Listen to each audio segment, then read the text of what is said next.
हो सिद्दीक अकबर के फजाइल सैयद? क्या पूछते हो सिद्दीक अकबर की फजीलत सैयद? हर फजीलत के वो जामे हैं नबूवत के सिवा। हर फजीलत के वो जामे हैं नबूवत के सिवा। मेरे अजीज मेरे दोस्त, मैंने जो आयत मुबारक तिलावत की, हालांकि अब जरूरत नहीं है कि हम आपको जबरदस्ती बैठाल करें, क्योंकि रात भी बढ़ गई है और वक्त भी बहुत ज़्यादा होने चला है, 2 बजने चला है। ये आपकी मोहब्बत व अक़ीदत है कि अब तक जागे हो, और मैं जानता हूँ कि आप जागे नहीं हो, आपको सिद्दीक़ अकबर ने जगा के रखा है ना। मैंने जो आयत मुबारक तिलावत की है वो बहुत सीधा सा है। आज 3 मट्टी का जिक्र होगा। 3 मट्टी का, समझ रहे हैं? 3 मट्टी का जिक्र मैं करूंगा, और अगर तवज्जो से आपने सुन लिया तो फिर आपको खुद ब खुद समझ में आ जाएगा कि मकाम सिद्दीक़ फारूक क्या है। তোমাদেরকে যদি এই ওয়াজটি ভালো লাগে, रब ने इरशाद फरमाया ला उक़सिमु बिहाज़ल बलद व अंत हिल्लुम बिहाज़ल बलद। ए महबूब, कसम है मुझे उस खाक की, कसम है मुझे उस ज़मीन की, कसम है मुझे उस मट्टी की जिस पे आप चले। उस मट्टी की कसम रब खा रहा है जिस मट्टी पे चलते हुए मुस्तफा ने नालैने रखा है। सारी दुनिया, सारी कायनात उस रब की कसम खाए, लेकिन जिस खाक पर मुस्तफा के नालैन पड़े, रब उस मट्टी की कसम खा रहा है। ये निस्बत हुई ना मुस्तफा के नालैन से निस्बत, कदम से जूते को निस्बत, जूते से उस मट्टी को निस्बत। तो पता ये चला कि निस्बत जो है वो अजमत अता करती है। कहना सुभान अल्लाह। निस्बत जो है वो अजमत अता करती है। खाक कहाँ है, मिट्टी कहाँ है, लेकिन वो मिट्टी, जो मिट्टी मुस्तफा के कदमों से लग गई, रब उस मट्टी की कसम खा रहा है ना। रब उस शहर की कसम खा रहा है, मिट्टी की कसम रब खा रहा है। अब बताओ इस मिट्टी का मकाम कितना बुलंदो बाला हो गया, निस्बत मुस्तफ़ा के नालैन से। तो अब एक बात सुन लो, ठीक उसी तरीके से जिस औरतों को निस्बत मिल गई, जिस औरत को निस्बत मुस्तफ़ा से हो गई, या निसान नबी लस्तुन काहद मिनन निसा, कुरान ने दलील दी, ए नबी की बीवियों, ए नबी की अज़वाज, तुम्हें निस्बत ऐसी जात से मिल गई है जैसी शख्सियत मैंने दूसरी पैदा ही नहीं की।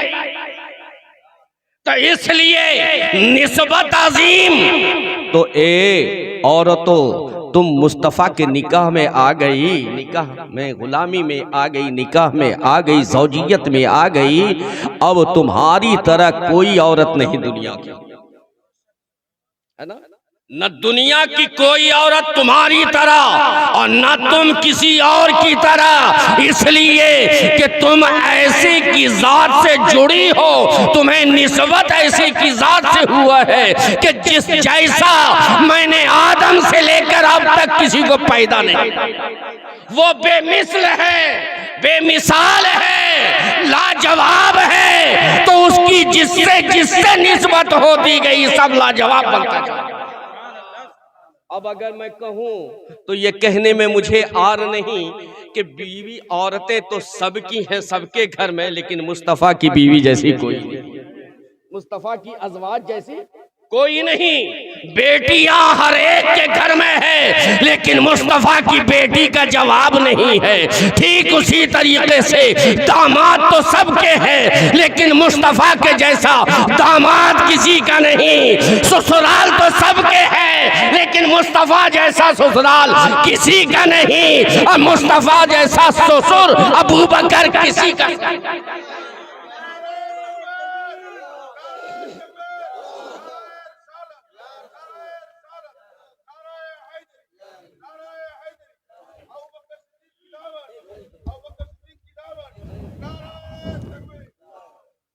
अब ये एक मिट्टी तो आपने समझ लिया ना, ये एक मिट्टी है। अब दूसरी मिट्टी कौन सी है कि आज से 15 सदियों से जिस मट्टी पर मेरे नबी आराम से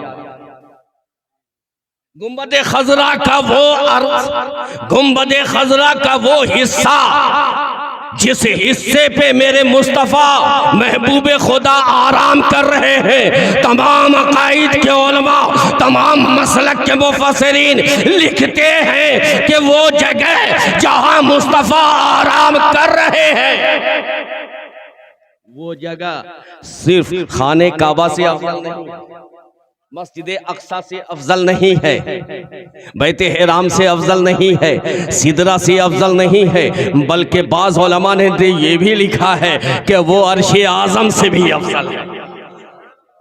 महबूब की निस्बत जगह को कहां से कहां पहुंचा रही है। अब जरा गौर करो कि निस्बत महबूब से हुआ। अब ये खित्ते अर्ज़ी जिस पर मुस्तफा आराम फरमा हो वो अर्श के ऊपर चला गया, अर्श से भी बुलंद हो गया। अब एक मट्टी तो ये देखा आपने जी, दो मट्टी हुई ना, एक मट्टी वो जिस पर चले वो भी अफजल, जिस मट्टी पर आप सोए हैं जी। अब यहीं से समझने की जरूरत है कितनी अफजल हो गई वो मट्टी के अर्श से भी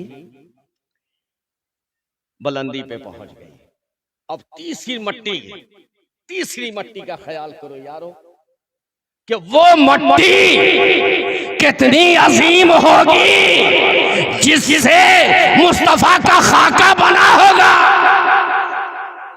बशरियत मुस्तफा जिस मट्टी से बना होगा वो मट्टी कितना अजीम होगा, कितनी बुलंदी तक वो मट्टी पहुंचा होगा कि जिस मट्टी से मुस्तफा का खाका बना होगा, बशरियत मुस्तफा बना होगा, खाका जिस मट्टी से बना होगा मुस्तफा का, वो मट्टी कितनी अजीम है, कितनी बुलंद होगी।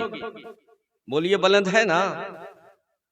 अब आका सल्लल्लाहु अलैहि वसल्लम इरशाद फरमा रहे हैं कि ये मेरे उम्मतियों सुनो सुनो, गौर से सुनो, अना व अबू बकरी व उमर खुलिकना मिन तुरबतियों वाहिदा। अना व अबू बकरियों व उमर खुलिकना मिन तुरबतियों वाहिदा।